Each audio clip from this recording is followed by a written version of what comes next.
হে guys আসসালামু আলাইকুম, welcome back to R G kitchen BD. আমার আজকের রেসিপি একটি মাত্র মশলা ইউজ করে আমরা কিভাবে রেস্টুরেন্ট বা হোটেল স্টাইলের ভাজি তৈরি করে নিতে পারি আমি আজকে আপনাদেরকে তৈরি করে দেখাবো। তাহলে চলুন রেসিপিটি দেখে নেওয়া যাক। এইখানে নিয়েছি আমি প্রায় হাফ কেজির মতো লাউ। আমি ঠিক এইরকম কিউব করে কেটে নিলাম। আপনারা অবশ্যই আপনাদের পছন্দ মতো কেটে নিতে পারেন। আর এইখানে নিয়েছি গাজর, আমি ঠিক লাউয়ের মতো করেই কেটে নিলাম। এইখানে নিয়েছি কিছু চিকেন, এইখানে আছে প্রায় 300 গ্রাম চিকেন। এইখানে আছে উইংস, মুরগির গলা, কলিজা। এটি সম্পূর্ণই অপশনাল, আপনারা চাইলে স্কিপও করতে পারেন। চলে গেলাম চুলায় একটি প্যান বসিয়ে দিয়ে দিচ্ছি পর্যাপ্ত পরিমাণে তেল, প্রায় 4 টেবিল চামচ হবে। আর দিয়ে দিচ্ছি 4 টেবিল চামচ পেঁয়াজ এবং রসুনের পেস্ট। এইখানে প্রায় 2 টেবিল চামচ রসুন এবং 2 টেবিল চামচ পেঁয়াজ আছে। খুব ভালো করে 2 থেকে 3 মিনিট ফ্রাই করে নেওয়ার পর দিয়ে দেব এক একে সবগুলা চিকেন, দিয়ে দিচ্ছি গাজর, সাথে দিয়ে দিচ্ছি লাউ,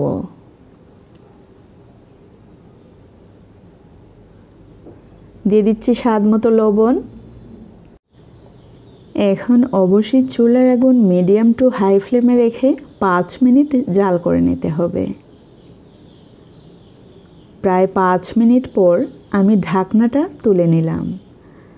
এখন একটু নেড়ে চেড়ে দিচ্ছি। দেখতে পাচ্ছেন আসলেই একটা ম্যাজিক মশলা। ম্যাগি মশলা মানে একটি ম্যাজিক, যে কোনো ভাজিতে দিলে এত সুস্বাদু হয় তা বলার মতো না। ঢাকনা দিয়ে কিন্তু আমি আবারও 3 থেকে 4 মিনিট রেখেছিলাম। আর ঠিক এই মুহূর্তে দিয়ে দিচ্ছি এই মশলাটা, স্বাদে ম্যাজিক ম্যাগি মশলা দিয়ে দিচ্ছি 1 প্যাকেট।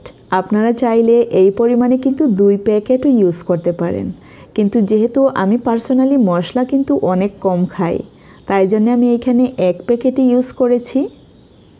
লবণটা অবশ্যই আপনাদের স্বাদ মতো ইউজ করবেন। আর এই রেসিপিটা যখন আমরা বাসায় নিজের মনের মতো করে তৈরি করে নেব, দেখবেন হোটেল বা রেস্টুরেন্টের চেয়েও আরও বেশি ভালো লাগবে খেতে।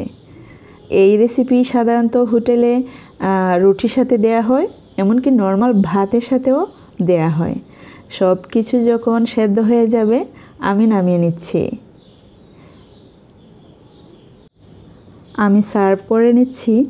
আর আমার এই রেসিপিটি ভালো লাগলে অবশ্যই একটি লাইক দিয়ে দেবেন, বেশি ভালো লাগলে সাবস্ক্রাইব, আরও বেশি ভালো লাগলে নতুনদের সাথে শেয়ার করতে ভুলবেন না। আপনাদের একটি লাইক, কমেন্টস ও শেয়ার প্রতিটি কন্টেন্ট ক্রিয়েটর আশা করে এবং নেক্সট একটি কন্টেন্ট তৈরি করতে অনেক হেল্প করে। আর আপনাদের একটি লাইক, কমেন্টস আসলেই আমাদের কাছে অনেক মূল্যবান। তাহলে আজকে এ পর্যন্তই। See you in the next video. Till then bye, আল্লাহ হাফেজ। অনেকেই দেখেন কিন্তু সাবস্ক্রাইব করেন না, প্লিজ সাবস্ক্রাইব।